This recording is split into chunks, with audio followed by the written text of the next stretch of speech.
अगर आप सरकारी नौकरी का सपना देख रहे हैं, तो आपके लिए एसएससी की जो वैकेंसी आई है, वो एक बहुत बड़ा टूल साबित हो सकती है। यानी कि जो 5000 से ज़्यादा वैकेंसी की पोस्ट के लिए यहाँ पर नोटिफिकेशन जारी किया गया है। ये फॉर्म स्टार्ट हो चुका है। अगर आपने भर दिया है तो ठीक है, अगर नहीं भरा है तो आप इसको समझ लेंगे बढ़िया से कि भरेंगे। ये स्पेशल क्या है, क्योंकि ये 135 पेज का इसमें नोटिफिकेशन दिया है, जो कि बहुत ही लंबा है। तो हम आपको जो है शॉर्ट में 5 से 10 मिनट में आपको हम सारा बता देंगे क्या चीज़ें आपके लिए ज़रूरी है और क्या चीज़ें ज़रूरी नहीं है। और एज परंपरागत, जैसे कि पहले हम हमेशा नोटिफिकेशन में जो जो बताते हैं वो कॉमन चीज़ें रहेंगी। इसमें क्या स्पेशल है वो हम आपको बताते जाएंगे। तो चलिए हम नोटिफिकेशन पर आते हैं। यह जो एसएससी के लिए वैकेंसी है, यह सेंट्रल गवर्नमेंट की एजेंसी की है और इसमें रीजनल सेंटर बनाया गया, जिसमें कि आपको जिस रीजनल सेंटर में आपका सिलेक्शन होता है उस रीजनल सेंटर के अंतर्गत ही आपको रहना होगा। तो आगे हम देखते हैं यहाँ जो डेट दिया गया है। सबसे पहले डेट ऑफ सबमिशन जो है 6 मार्च से लेकर 27 मार्च तक का दिया गया है। आप ऑनलाइन फ़ी पेमेंट 28 मार्च तक कर सकते हैं, लेकिन आप फॉर्म 27 तक भर देंगे। अगर जो ऑफलाइन है उनके लिए चालान से जो भरेंगे उनके लिए एक दिन और एक्स्ट्रा मिलता है, यानी कि 29 को आप भर सकते हैं, 29 तक।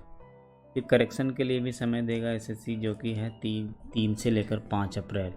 एग्ज़ाम जो है कंप्यूटर बेस्ड एग्जामिनेशन होगा। देखिए, हर नोटिफिकेशन में आपको देखते रहना है, वही इंडिकेशन रहता है। कई लोग थोड़ा सा ध्यान नहीं देते तो वहाँ पे प्रॉब्लम होता है। यहाँ कंप्यूटर बेस्ड होगा, जून जुलाई 2023 में होगा, यानी कि अभी से आपके पास मात्र 3 महीने का टाइम बच रहा है मैक्सिमम, जिसमें कि आप आराम से तैयारी अच्छी तरह से करेंगे। फिर नेक्स्ट चलते हैं। नेक्स्ट में क्या है, नेक्स्ट जहाँ जहाँ ज़रूरत होगा, जो इम्पोर्टेंट चीज़ें होंगी हम आपको बताते जाएंगे।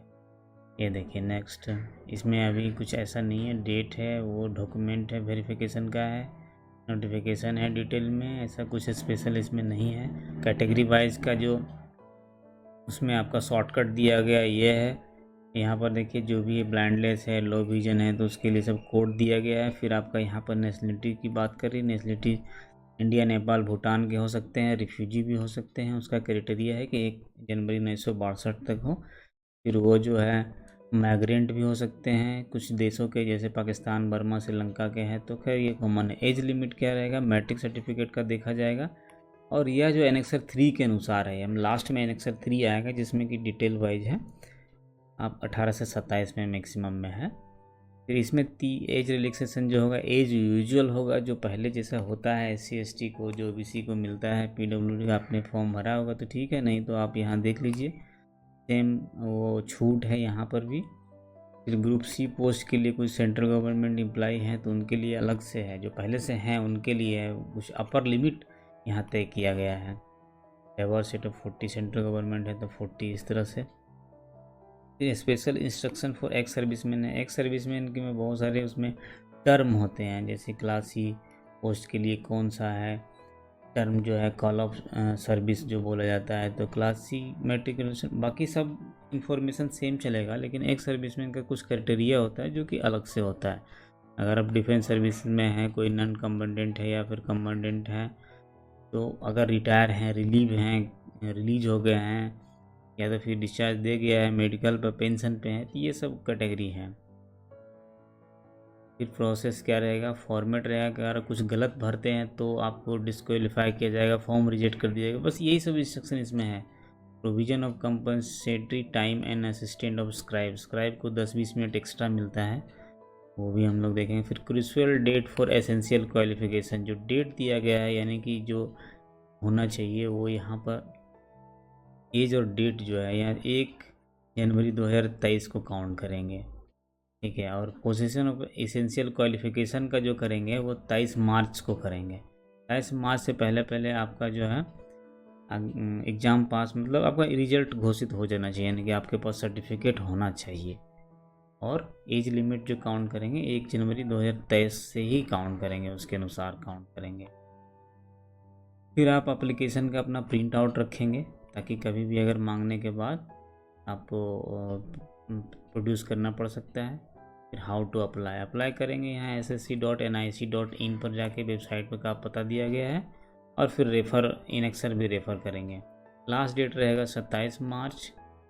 कैंडिडेट जो है एक को बोला गया है कि पहले ही भर दीजिएगा, वेट नहीं कीजिएगा क्लोजिंग डेट तक भरेंगे। ये लगभग एक जनरल टाइप का इंस्ट्रक्शन है, ये हम हर नोटिफिकेशन में आजकल दे रहे हैं। तो कैंडिडेट को जो है ओनली वन सीन है, वन कैटेगरी पोस्ट, एक पोस्ट के लिए आपको एक ही वैकेंसी भरना है। वो टाइप ऑफ वैकेंसी क्या होगा, जो एक 10th पर है, एक 10+2 पर है और एक आपका ग्रेजुएशन पर है। तो जो भी भरेंगे एक टाइप का भरेंगे, उसमें से एक कैटेगरी वाइज भरेंगे। यही है। फीस आपका 100 रुपये रहेगा। इसमें किसी को छूट नहीं है, इसमें अलग से दिया नहीं है, देखते हैं आगे छूट है कि नहीं, लेकिन इसमें 100 रुपये का मिनिमम दिया गया है। फी जो है बाद में आपको रिटर्न नहीं होगा। फिर क्या है, window for application form correction के लिए 3 से 5 तक निकलेगा। वो सेम बस डिटेल इंजेक्शन है, इसमें कुछ ज़्यादा है नहीं। ठीक है। फिर सेंटर ऑफ एग्जामिनेशन जो रहेगा आपका 9 रीजनल ऑफिसेस रहेगा कमीशन के, जो कि यहाँ दिया गया है। जैसे सेंट्रल रीजन में आपका बिहार और उत्तर प्रदेश आता, तो उसमें से यहाँ पर सेंटर अलग अलग कोड दिया हुआ। अब 3 सेंटर आपको चूज करना है प्रायोरिटी वाइज, उसी में सेंटर आपका आएगा, मैक्सिमम चांसेस रहेगा 100% उसी में आएगा, क्योंकि आयोग ने ऐसा नहीं बोला कि चौथा देंगे। तो 3 सेंटर आप चूज करेंगे। इसमें से सबका मध्य प्रदेश का रीजन अलग है, फिर नॉर्थ ईस्ट का अलग है, नॉर्थ ईस्ट रीजन अलग है। ये सब रीजन वाइज है, अपना रीजन आप उसमें देख लेंगे। ठीक है। वहाँ पर क्या है कि अगर एक बार कैंडिडेट में केयरफुली नोट द रीजन जो करेंगे, एक बार में करेंगे, सेम उसी वहीं पर एग्ज़ाम होगा, आपको चेंज करने के लिए मौका नहीं दिया जाएगा। ठीक है। फ्रोजन हो जाएगा वो, मतलब अगर आप पहले से नहीं भरते, यहाँ पर मान लीजिए कि फर्स्ट कम फर्स्ट बेसिस पर है, फर्स्ट मतलब जैसे वो सेंटर भर जाएगा, वो सेंटर आपको फिर ऑप्शन में मिलेगा नहीं, तो आपको पहले ही भरना होगा। अगर आपको आप अपने नियर बाई कोई सेंटर चाहिए तो आप जल्दी से भर दीजिए इसको। फिर स्कीम ऑफ एग्जामिनेशन क्या रहेगा, एक कंप्यूटर बेस्ड एग्जामिनेशन होगा, फिर ऑब्जेक्टिव टाइप रहेगा, मल्टीपल क्वेश्चन रहेगा, और इसमें जो सबका हायर की अलग अलग हो, जैसे मैट्रिक वाले का अलग, हायर सेकेंडरी का जो अलग, ग्रेजुएशन के अब आपका अलग अलग रहेगा।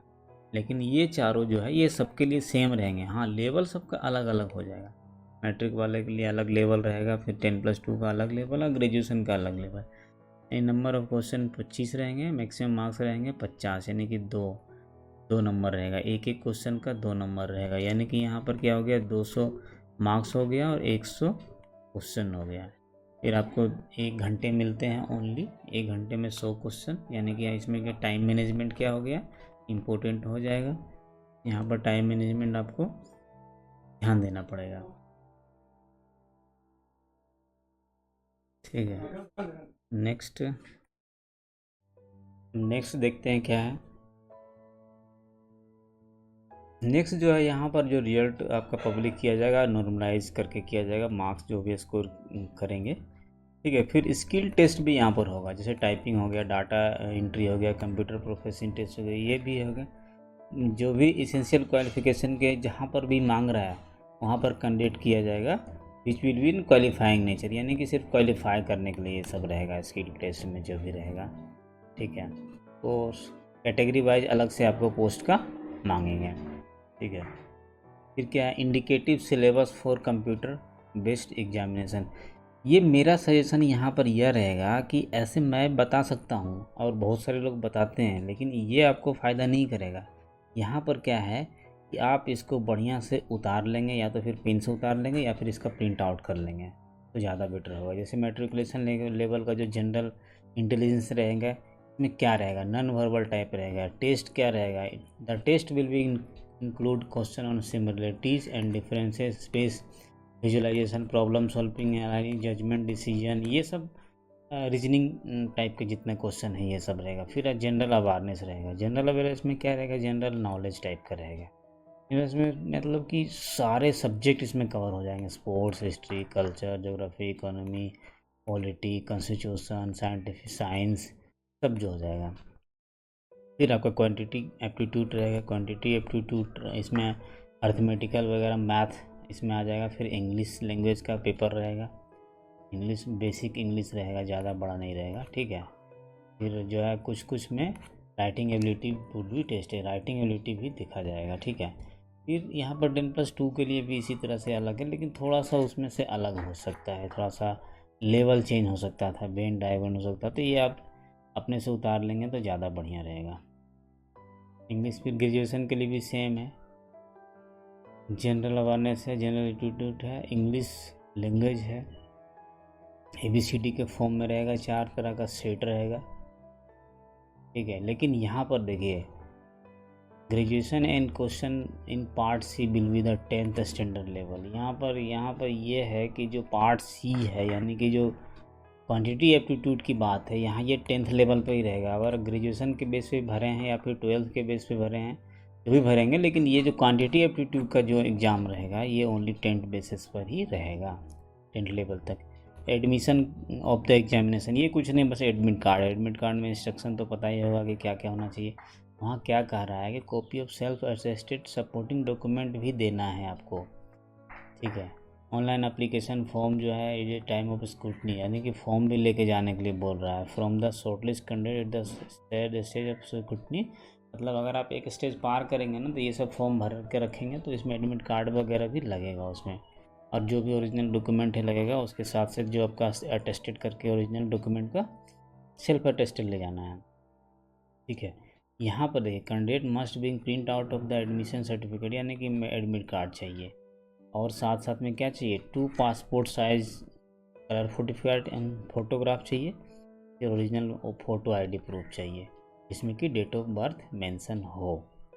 अब इसमें से बहुत सारे हैं जो मैं हर नोटिफिकेशन बताता हूँ, voter ID, driving licence, PAN card, passport, ये सब तो आपको होना ही चाहिए। फिर डॉक्यूमेंट वेरिफिकेशन में तो आपको सारा सर्टिफिकेट जिस कैटेगरी के आप हों, जिस उससे सपोर्टिंग डॉक्यूमेंट, जैसे OBC हैं तो OBC का लगेगा, SC ST हैं तो उससे लगेगा, आप डिसेबल कैटेगरी है तो उससे लगेगा, एक सर्विसमैन तो उससे लगेगा, यानी कि हर तरह के सर्टिफिकेट जिस कैटेगरी को आप लेना चाहते हैं, छूट लेना चाहते हैं, थोड़ा सा भी छूट लेना चाहते हैं तो उसके साथ में सपोर्टिंग डॉक्यूमेंट आपको लगेगा।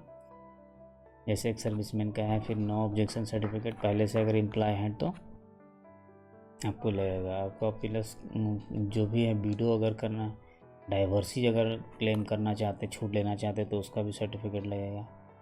फिर एब्रीविएशन सिलेक्शन प्रोसीजर क्या रहेगा, ये पहले चॉइस बेस्ड लेंगे, फिर उसके बाद वहाँ पर स्किल बेस्ड लेंगे, फिर जाकर सिलेक्शन होगा। नेक्स्ट ये कुछ नहीं, बस एडमिट कार्ड एक ही तरह रहेगा। यहाँ जो रेशियो दिया रहा है, एक पोस्ट पर 30 बंदे को बुलाएंगे 5 वैकेंसी के लिए, अगर रेशियो एक पोस्ट पे 15 वैकेंसी को 5 वैकेंसी से ज़्यादा है तो। फिर यहाँ नेक्स्ट स्टेज ऑफ स्क्रूटनी में सारे डॉक्यूमेंट लगेंगे जो कि सेल्फ अटेस्टेड कॉपी भी होगा। और वहाँ पर क्या है कि आपको ध्यान देने की ज़रूरत है कि आप इसको स्कैन करा के भी रखेंगे, क्योंकि यहाँ पर बोल रहे हैं कि पॉसिबिलिटी इन ऑनलाइन मोड भी दे सकते हैं, या फिर कोई वेब लिंक देंगे उसमें आपको अपलोड करना पड़ेगा। यानी कि ओरिजिनल डॉक्यूमेंट तो आप हार्ड कॉपी तो है ही, साथ साथ आपको सॉफ्ट कॉपी भी बना के रखना है, ताकि अगर ऑनलाइन मांगा जाए तो आप उसमें दे सकते हैं। फिर स्कोर जो आपका फाइनल रिजल्ट में बताएंगे, पहले नहीं बताएंगे। फिर रिजोल्यूशन ऑफ टाई केसेस में आपका कंप्यूटर बेस सब, मतलब हर पार्ट बाय पार्ट एग्जामिनेशन का उसमें टाई अप करेंगे तो उसके अनुसार ही निकालेंगे।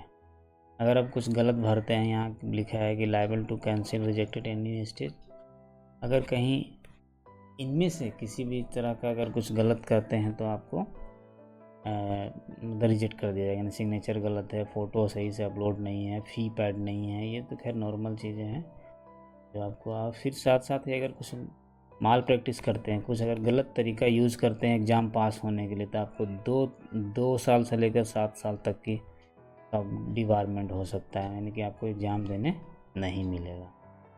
साथ ही कुछ इंस्ट्रक्शन है जो कि हर में रहता है, नॉर्मल है, वो फ़ोटो के लिए है, सिग्नेचर के लिए है। जैसे फ़ोटोग्राफ है, यहाँ पर 200 से 50 के बीच में होना चाहिए। जो इसका हाइट है वो 3.5 इंटू 4.5 सेंटीमीटर होना चाहिए।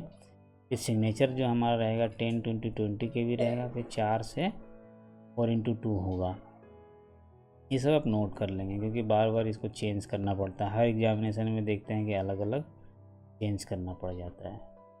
बाकी सब कुछ नहीं। यहाँ पर कुछ अपेंडिक्स है जो कि आपको हर कैटेगरी वाइज अलग अलग आपको भरने पड़ सकते हैं और उसी टाइप का, जैसे कि यहाँ पर PWD के लिए है, फिर SC/ST के लिए एनेक्सर 6 है, एनेक्सर 7 OBC के लिए है, PWBD के लिए एनेक्सर 8 है, ESM के लिए 9 है, EWS के लिए एनेक्सर 11 है। और कौन बना सकता है यहाँ पर आप देख लीजिए। वैसे तो यहाँ पर DM से मांग रहा है, SDM से हो जाएगा, कोई दिक्कत नहीं है। नेक्स्ट में यहाँ पर सारे एनेक्सर आ गए,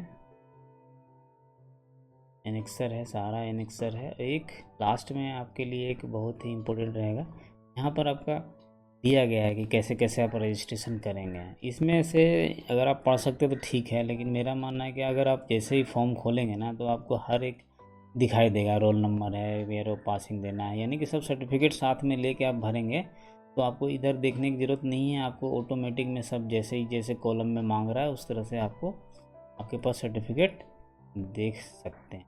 ये रीजनल सेंटर के बारे में बता दिए। चॉइस जो भरेंगे 3, उसमें से फ्रीज होता जाएगा।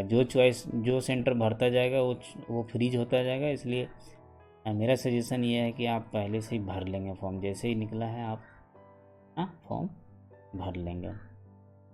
ये सारा एनेक्सर है। लास्ट में कुछ इम्पोर्टेंट वाली चीज़ें देखिए, इस तरह से फ़ोटो अपलोड करना है, ये ओके है। बाकी अगर इस तरह से करते हैं तो आपका रिजेक्ट हो जाएगा, फिर ये भी नहीं लेगा, मतलब ऑटोमेटिक जो है नहीं लेगा। टेढ़ा मेढ़ा नहीं होगा, ब्लर नहीं होना चाहिए, उल्टा नहीं होना चाहिए, चश्मा पे नहीं होना चाहिए, साइड फेसिंग नहीं होना चाहिए, छोटा नहीं होना चाहिए, कैप से ऊपर नहीं होना चाहिए। ये कुछ इंस्ट्रक्शन है। ये सबसे इम्पोर्टेंट है कि आप इसमें सारे का लेवल दिया हुआ है, किस में भर, क्या एज दिया हुआ है, और यहाँ पर कौन सा जो एजुकेशन क्वालिफ़िकेशन है यहाँ पर ये देखना पड़ेगा। ग्रेजुएशन है तो आप ये भर सकते हैं, ग्रेजुएशन वाले ये भर सकते हैं। ये सबसे इम्पोर्टेंट है। आप 10th वाले में वैसे वहाँ पर लिस्ट आएगा, जैसे आप भरेंगे ऑनलाइन तो आप एक बार ऑन्स देखने के लिए कौन सा पोस्ट किया है। ये बहुत लंबी लिस्ट है दोस्तों, तो आप इसको आराम से देख लीजिएगा नोटिफिकेशन डाउनलोड करके। नोटिफिकेशन डाउनलोड का लिंक हम अपना नीचे दे देंगे वीडियो के नीचे। तो यहाँ पर यही था, इस तरह से हमारा SSC का या नोटिफिकेशन का आपको इन्फॉर्मेशन समाप्त होता है। आप इसी तरह से नोटिफिकेशन के लिए आप हमारे चैनल को सब्सक्राइब कर लीजिएगा। वीडियो देखने के लिए बहुत बहुत धन्यवाद। बाकी किसी तरह का अगर कहीं डाउट है फॉर्म भरने में, कहीं पे प्रॉब्लम हो रही है तो आप ज़रूर हमसे कमेंट बॉक्स में पूछें। अभी के लिए धन्यवाद, थैंक यू, बाय।